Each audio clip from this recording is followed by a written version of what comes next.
Hi everybody, it's Russ from My Hammers 11. I hope you're all safe and well. If you're new to the channel, please consider subscribing and hitting the bell notification so you're made aware of any time we put new videos on. And we've got lots of guests coming on this week, lots of really exciting and fun guests, including today's guest. Technically, another international hammer. Because she lives in Ireland, so that's good enough for me. It's Lucy Woolford, by the way. She regularly writes for obviously the Blowing Bubbles magazine and stuff like that. Hi Lucy, how are you? Not so bad, thanks. Yeah, getting through and doing stuff like this to keep busy, really. Keep busy, keep interested. Yeah. While there's no football on, that's why. Well, I suppose apart from Bundesliga, but that's the idea of this. Just give everyone a chance to sort of think back of memories gone by and talk about stuff and talk about obviously players that they wanted to talk about as well. So, for you, Lucy, what would you say sort of your earliest memories of West Ham? I went to school in Kent, so it was kind of difficult trying to be a West Ham fan because everyone was Man United, few Chelsea, a few Arsenal. It was quite difficult to be a West Ham fan. So I started off quite slowly. Went to a couple of games, then sort of got a season ticket when I was in my early teens. So that was when it really started becoming, a proper fan. Earliest memories, there should be more earliest memories. My memory is terrible. Yeah. I remember my first Premier League games and having the season tickets. I know I was at the FA Youth Cup final. I remember watching the players coming through from there. Yeah. But yeah, it snowballed to now, really. Yeah, and everything sort of amalgamates into one. I don't necessarily remember the seasons very well. It's like, I swear only last week Valon Brahmi played for us, and it's like it's sort of like everything sort of merges into one. I do it based on kits. Oh yeah, that was Andy Carroll's kit, that was Marlon Harewood's kit and stuff like that. I know it's awful. Putting this team together. I've used the phrase an awful lot a few years ago, and Brilliant. It wasn't a few years ago. Love it. And obviously, early memories, FA Youth Cup and stuff like that. What would you say would be sort of your fondest West Ham memories, the ones that stick in your mind, maybe stuff you do for the magazine or something like that? Well, my absolute favourite game, I think, was the playoff semi-final against Ipswich in 2000 something. Whatever it was when we were 1-0 down. Whatever. We were 1-0 down after the first leg, and I went to the second leg, Upton Park, and if anyone ever asked me my favourite memory, that is absolutely it. Yeah. It was unforgettable. And like we were just saying about feeling like things were yesterday, if I close my eyes, I'm there again. Close Definitely your eyes. My favourite memory. Close your eyes and just hear that Christian Daly speech afterwards on the pitch, if I remember correctly. And it still makes me feel the same as it did then. So sweet. Right, let's crack on and go to 11 because I know you've been agonising over this quite a lot, back and forth on Twitter DM. So as I said, the idea is we try and keep it to a 4-4-2, but bugger it, I don't care anymore now. The idea is also you have to be alive to have seen them play. So we obviously we couldn't put in Bobby Moore, but we could put in Javier Margas, for example. Where that one's come from. Spoiler, if he's in already. And also it's your 11, so it can be whoever you want to talk about. You can be creative, you can pick a theme, you can just pick your best players or your fans' favourite players. It's up to you whatever you want to do, Lucy. So do you want to introduce what we're going to talk about for your 11? Yeah, I'll kick us off. I picked I did put a theme to it, and I've got an 11 that are all under 6 foot. Oh, brilliant. That's the short ass 11, just like me. Me too. Being under 5 foot and fitting in kids' training gear, it just seemed kind of a nice thing to put together. And it was a little bit of a challenge, but there's plenty of players in there that I could have put in and I didn't. So that's what I went with. Love it. And as you said, as obviously you can fit into the kids' clothes, so it's a lot cheaper for you, isn't it? Why not? Under it. Right, who are we going to put in goal for the short 11 of under 6 foot 11? 5 of them. In goal, I've got Jimmy Walker. Yep. He just about came in. He's at 5'11". I really, really liked him as a keeper, and he played in that. I went to the playoff final in Cardiff that he got injured in. Yeah. And it was devastating. He didn't really play that many games. Like, he came in as a backup, and then he forced his way in. He did really well. He had a really good relationship with the fans behind him, and we just sort of grew to really like him. And that playoff final where he did get injured, it was heartbreaking for him, because just for him to finish that game would have been so lovely for that season. He got a yellow card to add insult to injury. And it's one of them little things that for some reason I just never forget watching Jimmy Walker get that yellow card, because it was like, it tugged at your heartstrings. Yeah, so come on. It's like last game of the season as well.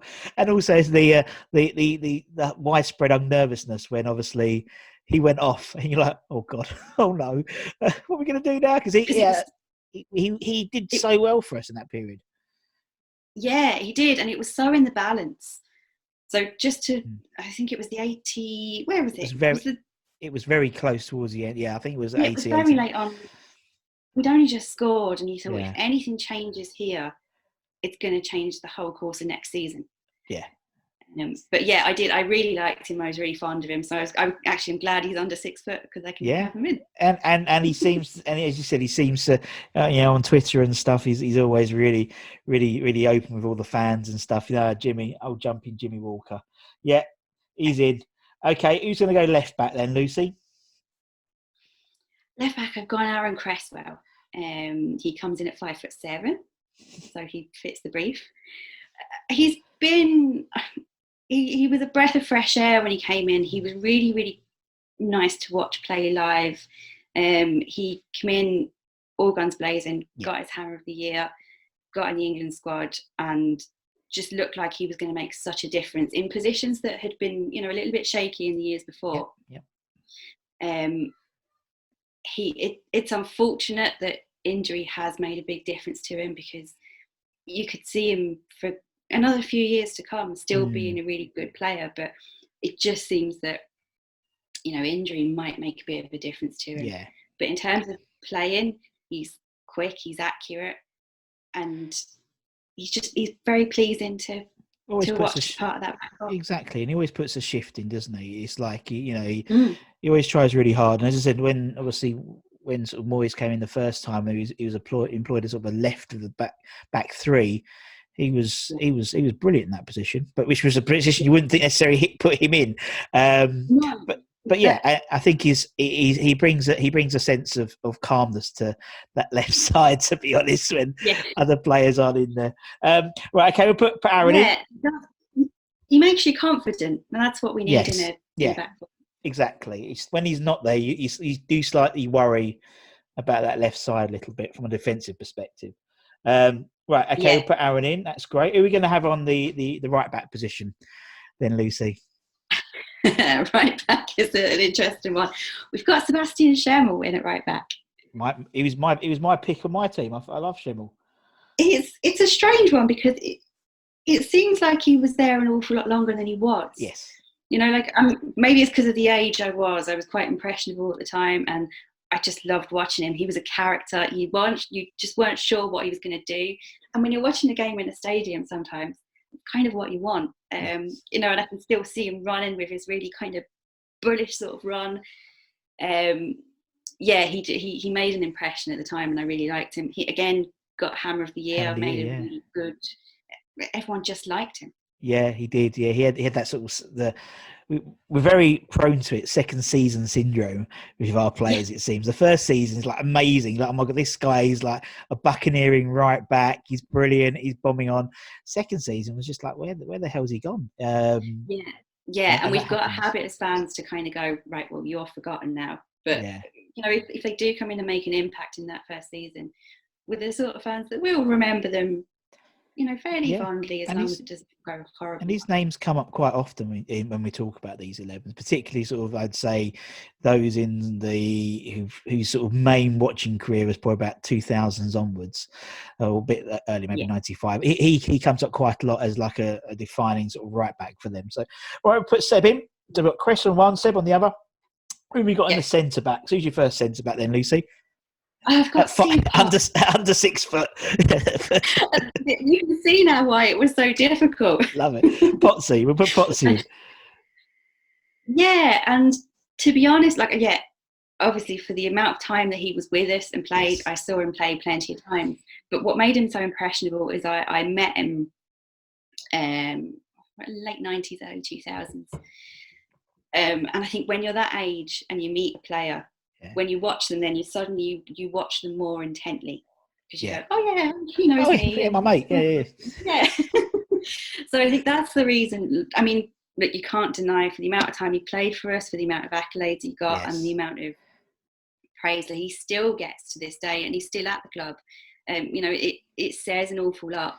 He got Hammer of the Year twice in that time, runner-up twice. I just think at 5'7" for a centre back, it would have been very, very bad of me to leave him out. No, exactly. Yeah, Potsy, and I see a lot of parallels with Potsy with Noble in that sort of one-man club. Everyone sort of assumes when Mark hangs up his boots, he's going to stay around the club and be a coach or whatever. He's a director of football. He said on Harry's thing the other day. So, but yeah, Potsy's in. Okay, who's Potsy going to partner in defence then? For a very similar reason that Potts is in, Joey O'Brien is also in. Yeah. I think, look, in terms of when we look back 20, 30 years' time, he might be someone that we go, yeah, he was all right. I don't feel like he lived up to his potential. He was a good servant, and I really, really liked him. And I met him at the airport, which completely made me think he's the best guy ever because he was really, really nice. And we stopped for a chat, and it turned out I was trying not to stalk him because I met him at the security bit. Yeah. And I'd just been to we just played Man City away. So I was flying back to Dublin from Manchester Airport. Yeah. And in front of me, I saw this suitcase. And I said, surely that's not a player getting on a flight after a game. And it was him. And I ended up behind him in the queue. So, we had a bit of a chat. Then I was trying to avoid him because I thought he's going to think I'm weird. Yeah. Went in for a coffee. And there he was, sat behind me. And I was like, Joey, will you leave me alone? I think it's another one of them things where, you meet someone and then you do start watching them and saying, oh yeah, I like him as a guy. Yeah. And actually he played, it was 4 seasons, I think. Something like that, a long time. Yeah, 4 seasons, which is long enough to have a player there. All right, it tailed off a little bit and he was hampered a couple of times by injury, but he was a reliable player who I would have put in any week if we needed someone. Yeah, exactly. And also because you know what coffee you drink, so it's even better now. Yeah. Because he drinks a macchiato soya with whatever. Yeah. All right, we'll put Job in. Okay, we've got Joey O'Brien, Potsy. Okay, nice. Who are we going to have in midfield? Let's go for left wing then, Lucy. If we go for left wing, I'm not sure how I'm going to do this now because we've kind of got a bit of a 4-2-3-1 thing going. Just throw him in, Lucy. It's all right. Don't worry. Throw in a left wing. I put Joe Cole on the left wing, whether he likes it or not. That's where he's going. I'm the kind of manager who, if I say you're going there, you're going there. Yeah, you're like a disciplinarian type. Yeah. I mean, you're not like a Slav. Put your arm around, be a mate. You're like, stay left wing, Joe. No. I tell you to play, you play. But how can I not put Joe Cole in? He's, ever since I've started watching West Ham, he was there from the beginning. Of course, yeah. An absolute pleasure to watch. And he's probably one of those players as well that his stats probably don't quite match how good he actually was. Yeah, agreed. And you read articles about him all the time about one of the greatest England players that never really was. He had massive potential. He played for huge clubs. He came back, which is probably it's never really worked out for many players coming back for a second time. It's the romance around it that makes it nice. Yeah. But for the amount of his skill was undeniable. He had great pace. You'd put him in any team, probably still today. Like if you said, yeah, all right, we'll throw Joe Cole in. Yeah. Probably would. Again, got his Hammer of the Year, was a fan favourite. And all of those all of those big games from my early memories, he's in all of them. You know, I can see him crossing the ball. I can see him running. I can see him even being a captain. Yeah, of course. At such a young age. He was good enough for that. And that was the year he won Hammer of the Year as well. So it speaks volumes about his character as well. Oh, definitely. And as you said, he was technically one of the most gifted players, I think, in my lifetime. That's for sure. But he's undeniable. I think I know what you mean about unfulfilled potential with him. I think that's always, it's almost like he was forced into a position, so to speak, like you're doing it now, where if he was just left to just play a 10, play like a free flowing number 10, I think we would have seen more of him rather than on the left wing, which he was for Chelsea and England. All right, I'll put Joe in. He was fairly versatile, though. You know, he did sit well in positions he wasn't comfortable in. No, exactly. No, it's a good point. But that's Joe. Yeah, that was Joe. And he marks a good player if they can do that. They're not just stuck in one position. That's all they can do. A true player can be versatile. So put Joe on the left. Let's go for the right wing then, Lucy. Trevor Sinclair. Sinks, yeah. Again, he's again fairly versatile. Yeah. But that's where he's going for now. He comes in at 5'10", so he fits the brief. I think if anyone were to ask me on the spot for a very quick answer, who is your favourite ever West Ham player? Yeah. Trevor Sinclair ranks very, very high. Because of the age I was watching it. Yes. He's always going to be one that sticks in my head. Of course. Scorer of my favourite ever goal against Derby on Boxing Day. Comes in from a Canio corner. Yeah. Joe Cole kind of flicks it in the air, flicks it over to Sinclair. Ball doesn't touch the floor once. And I think, and again, being the age I was, I just watched that and I thought, how does anyone do that? Yeah. You never came away from a game watching it live saying, oh yeah, Sinclair was all right, or he was a bit quiet, or he made an impression on every single game. And whatever. I actually, when I was thinking of the 11, Trevor Sinclair was the first player who popped into my head, and I said, I have to have him in. So whatever my theme is, has to fit Trevor Sinclair. So exactly. Tricky Trev. And he was probably, I mean, especially when, you said the time you were watching it properly, so to speak, he was obviously England international as well. So it gives you an extra level, because when you're watching England, he's one of ours. And that's it. You really feel the pride. And when he's your favourite player and he's playing for England, because England, I mean, watching England years ago was probably more enjoyable than it is now. Yeah. But it gave you that extra kind of incentive to watch it, and just that extra bit of enjoyment. Exactly. And it doesn't happen too often for us, in terms of having, a player who's playing regularly for the England squad. I mean, obviously Declan now, Rob Green to some extent as well. But yeah. All right, we'll put Trev in. Nice. Let's go for the midfield then. So who are we going to have in midfield then, Lucy? Okay. So we've obviously got Mark Noble. He just about comes in at 5'11". Oh, surprising. Oh, yeah. How could I not have an 11 without Mark Noble in? He absolutely encapsulates what West Ham is. He's been there for years. He'll be there for years to come. And it's very hard to see. That captain's role is his own.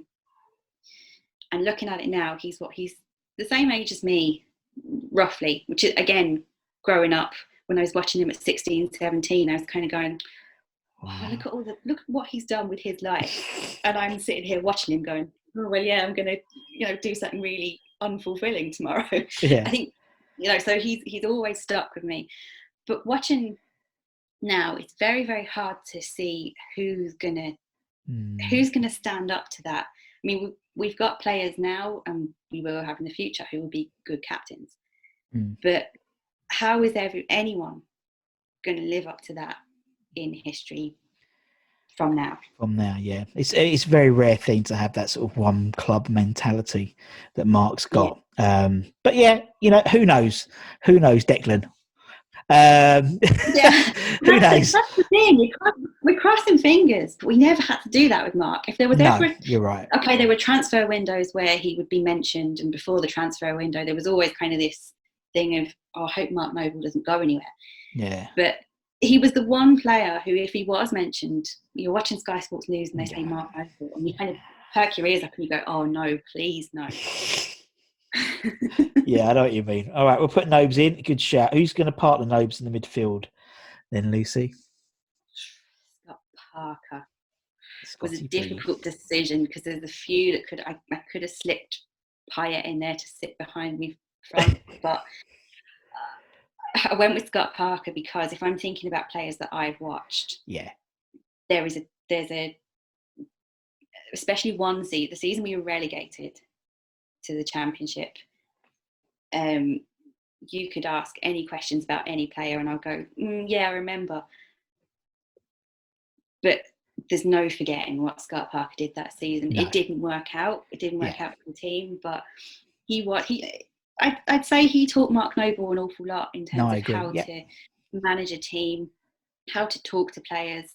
We know that when Avram Grant was manager, he was kind of a second manager because he was the one who'd go in, he'd give the pep talks. We'd come out sometimes the second half, we'd come out a different team because you knew what had happened in that dressing room. Countless accolades, Hammer of the Year, three times in a row, Missed out on the PFA narrowly, got the Football Writers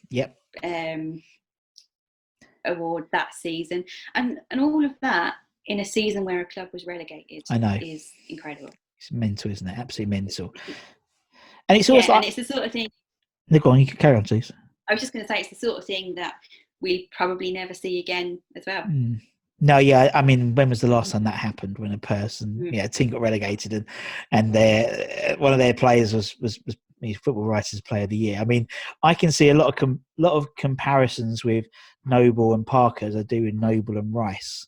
It seems it's always, to me, it seems that and someone saying, and we were saying the other day, that talk about go back to Nobes. Obviously, 2 years ago, his legs were shot. It seemed, and he was like just drifting off. And then the emergence of Declan Rice doing all the donkey work, so to speak. Nobes is this new lease of life, and I can see a similar parallel to how you're saying with Parker and Noble, definitely. But that's a nice strong midfield. That is, I like that. Right, Lucy, let's go strikers. Who we got up front? Again, we're making these two play together whether they want to or not, and they're just going to follow the rules. I've put Tevez in because you asked me about my greatest memories, and thinking back to Upton Park, there's one moment Tevez scoring his first goal, and I was up in the West Stand for that goal, and very rare, apart from that playoff semi-final against Ipswich, I've very rarely seen a celebration like that. We sort of lost the whole run of ourselves, couldn't see what was going on. There was arms, there was legs.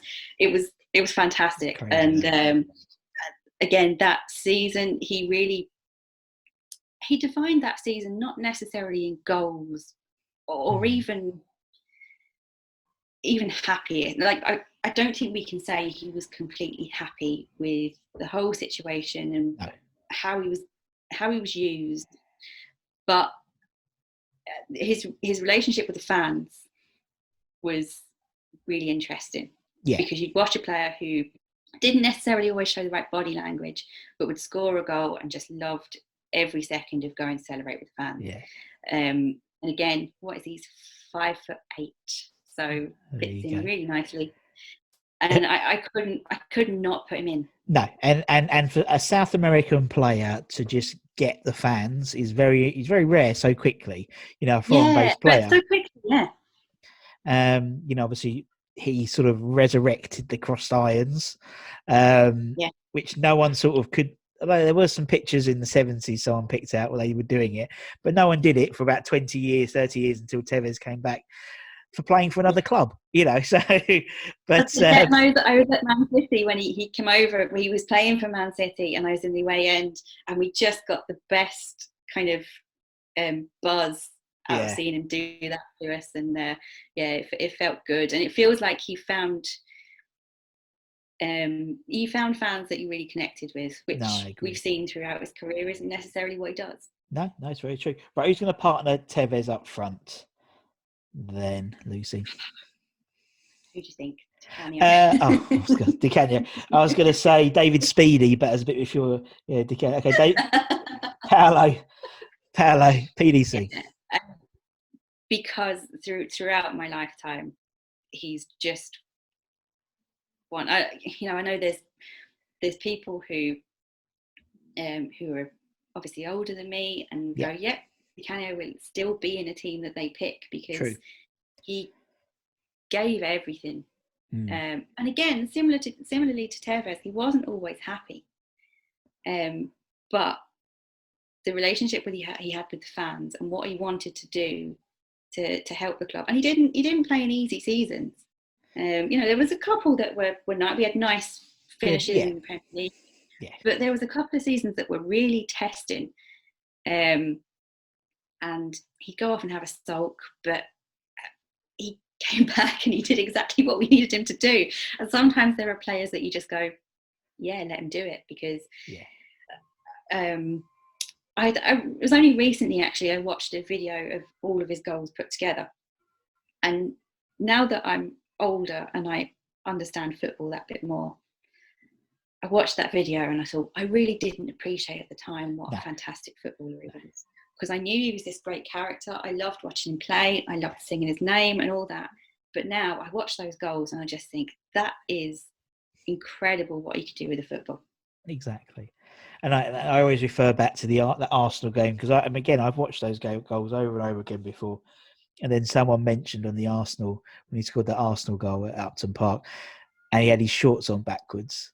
And and I was like, that's bollocks. But actually, no, it's true. And I was like, that is so Paolo, though. It's just like little things like that. He was, he was again, another one similar, even more so than Tevez. Just got the fans. He just connected really quickly with the fans and the chant. And it was, again, the stars were aligned in terms of that period with him, because he had the chant, which to me just summed up that whole sort of era of playing in the end. And that sort of, someone mentioned the other day, talking about West Ham, it's like, well, just watch that Bradford City game. That basically encapsulates Di Canio as an organism, as an entity. He has a strop, he then scores, he then fights with his team, he wants to get off the pitch, he's mesmeric at the same time, and he was just a joy to watch, wasn't he? He's one of those players that you got up before he got the ball, because you knew something was going to happen. We went, I was at Mark Noble's testimonial, and it was a brilliant day, and it was very, very special. But as soon as Di Canio was about to come on, you could feel everyone's goose pimples starting, because it was a presence. And even though we knew he wasn't going to do much on the pitch that day, and he was going to sort of, have a bit of a chat and whatever, because it was that sort of game. Yeah. But the tingles of having him coming on in the testimonial was unlike anything else. Yeah, no, he's lovely. Yeah, and he still has a deep-rooted affection for the club as well. It still has that, and I think people respect. And you're totally right. Older fans will say that, or more experienced fans will call them, not older, more experienced fans. They've got Brook in, and they've got Devonshire, and Di Canio is still in that team. And it's like, despite what the boys of '86 did, and people, there still holds this sort of universal appreciation for the man. But and that makes me feel really, the fact that he is in everyone's, whatever age you are, he would be in their 11. That makes me feel really privileged to say that I've seen him in my lifetime. Yes, I agree totally. And that concludes a very, very nice, despite the fact they're all like you and Milo, so short asses, it's actually a good team. It would do a job. Corners may be an issue, I'll be honest. They may be an issue. Potsy and Jerry might have to go on top of each other to head a ball, but it doesn't matter. There's a lot of heart, and there's a lot of West Ham boys. There's a lot of Hammer of the Years as well in there as well. Loads. So thanks, Luce. There's a lot of work going into that, I can tell. I really appreciate that. Good, I'm glad. Good. And thank you to everyone else for obviously watching. You know, like, share, subscribe, do what you want to do with it. Watch everyone else. There's loads more. Until next time, guys, take care and stay safe. Bye-bye.